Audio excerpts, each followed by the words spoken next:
Shalom saudara dan saudari yang dikasihi dan diberkati Tuhan dimanapun Anda berada. Jumpa lagi dalam Indri, Injil dan Inspirasi hari ini, hari Selasa dalam pekan biasa yang ke-18. Kita akan segera mendengarkan bacaan Injil dan renungan yang disampaikan oleh Pastor Antonius Mikael dari Seminari Tinggi Anging Mamiri, Yogyakarta. Paling perlu kita perhatikan adalah bagaimana saya menjaga hati. Menjaga hati agar tidak menajiskan saya dan Anda. Apa yang keluar dari hati itu tampak dalam tindakan dan kata-kata. Maka yang harus kita jaga adalah hati. Kita perlu menjaga hati. Menjaga hati, itulah bagian dari permenungan yang beliau sampaikan kepada kita melalui Indri hari ini. Mari kita mendengarnya secara keseluruhan dan kita awali dengan tanda kemenangan Kristus dalam nama Bapa dan Putra dan Roh Kudus. Amin.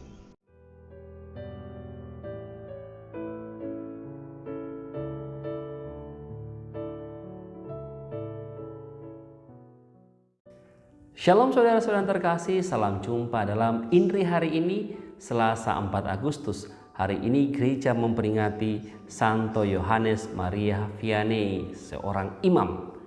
Kita akan merenungkan dari Injil Matius bab 15 ayat 1-2, dilanjutkan ayat 10-14. Sekali peristiwa, datanglah kepada Yesus beberapa orang Farisi dan ahli Taurat dari Yerusalem. Mereka berkata, "Mengapa murid-muridmu melanggar adat istiadat nenek moyang? Mereka tidak membasuh tangan sebelum makan." Yesus lalu memanggil orang banyak dan berkata kepada mereka, "Dengarkanlah dan camkanlah. Bukan yang masuk ke dalam mulut yang menajiskan orang, melainkan yang keluar dari mulut, itulah yang menajiskan orang." Maka datanglah para murid dan bertanya kepada Yesus, "Tahukah engkau bahwa perkataanmu itu telah menjadi batu sandungan bagi orang Farisi?" Tetapi Yesus menjawab, "Setiap tanaman yang tidak ditanam oleh Bapa-Ku yang di surga akan dicabut sampai akar-akarnya. Biarkanlah mereka itu. Mereka itu orang buta yang menuntun orang buta.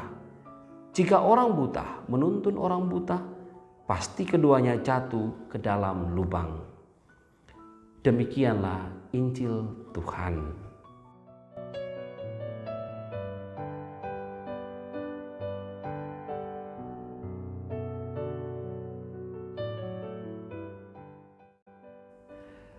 Saudara-saudara yang terkasih, persoalan antara perintah adat dan perintah Allah sudah menjadi diskusi yang hangat sejak zaman Yesus. Jadi bukan diskusi yang baru-baru ini, tetapi sudah lama. Injil hari ini berbicara tentang itu. Beberapa ahli Taurat dan orang Farisi datang dari Yerusalem kepada Yesus untuk berdebat. Inti persoalan adalah perintah Allah dan adat istiadat. Perdebatan dimulai dari teguran ahli Taurat dan orang Farisi mengenai beberapa murid Yesus yang makan tanpa membasuh tangan. Bagi mereka, yang dilakukan para murid telah melanggar adat istiadat, karena adat istiadat nenek moyang orang Yahudi itu mewajibkan siapapun harus membasuh tangan sebelum makan. Terlebih dahulu, saya mau mengajak Anda untuk memahami kedudukan adat istiadat dalam tradisi orang Yahudi. Adat istiadat yang dimaksud oleh ahli Taurat dan orang Farisi adalah segala pegangan hidup yang diwariskan secara turun-temurun. Biasanya pegangan hidup itu bersumber juga dari Taurat. Yang belum jelas dalam Taurat diperjelas supaya bisa dilaksanakan dengan cermat. Apa yang belum diatur dalam Taurat ditetapkan sebagai aturan dalam adat istiadat Yahudi.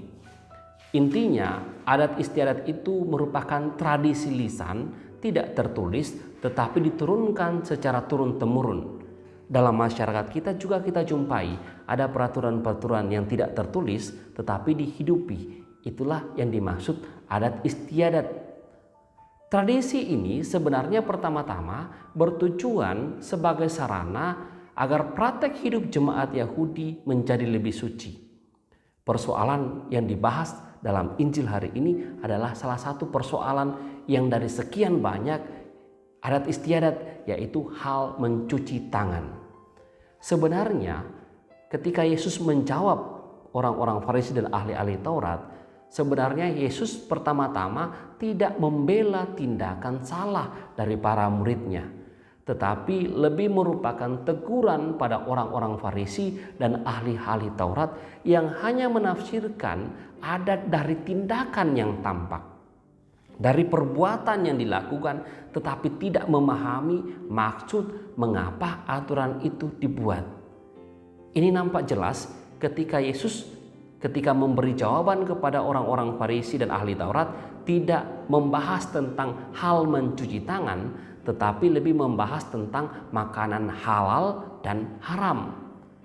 Tujuan dari aturan mencuci tangan dimaksudkan untuk menjaga kebersihan makanan yang akan dimakan. Bukan tangan yang bersih yang membuat makanan halal, bukan tangan yang kotor yang membuat makanan haram, bukan tangan kotor yang menajiskan makanan yang dimakan, bukan yang masuk ke dalam mulut yang menajiskan, tetapi yang keluar dari mulut. Saudara-saudara yang terkasih, jika Anda membaca versi lengkap dari Injil hari ini, kita akan memahami bahwa yang dimaksud oleh Yesus yang keluar yang menajiskan karena apa? Karena yang keluar dari mulut itu keluar dari hati. Yang menajiskan orang adalah apa yang timbul dari hati. Dari hati timbul segala pikiran jahat, perbuatan, pembunuhan, persinahan, percabulan, percurian, sampai sumpah palsu dan hujat. Semuanya itu berasal dari hati. Sedangkan makanan itu tidak menajiskan orang. Maka melalui bacaan Injil hari ini, saudara-saudara yang terkasih, hal yang paling perlu kita perhatikan adalah bagaimana saya menjaga hati.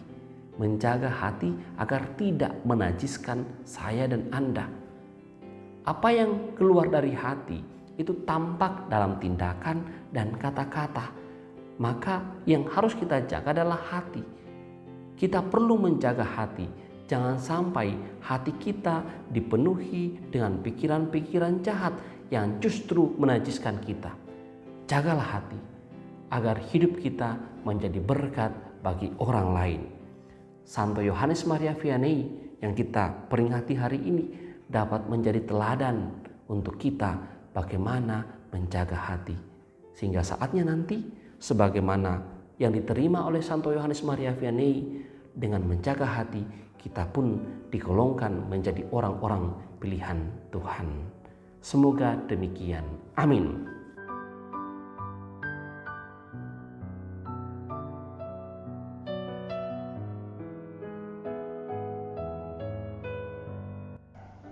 Saudara-saudari, demikianlah Inri hari ini.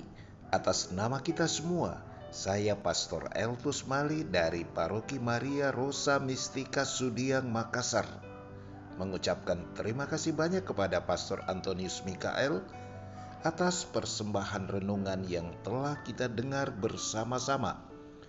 Semoga Pastor tetap sehat dan semangat, penuh sukacita dan selalu berberkat, sehingga dapat menjadi berkat dalam hidup dan karya bagi sesama. Silakan saudara dan saudari meneruskan renungan Inri ini kepada sesama anggota keluarga, kepada teman dan sahabat di dalam komunitas dan kerukunan, sehingga semakin banyak pula lah orang yang mendengarkan firman Tuhan dan terinspirasi untuk membangun hidup yang baik dan benar. Kita akhiri dengan memohonkan berkat Tuhan dari Pastor Anton.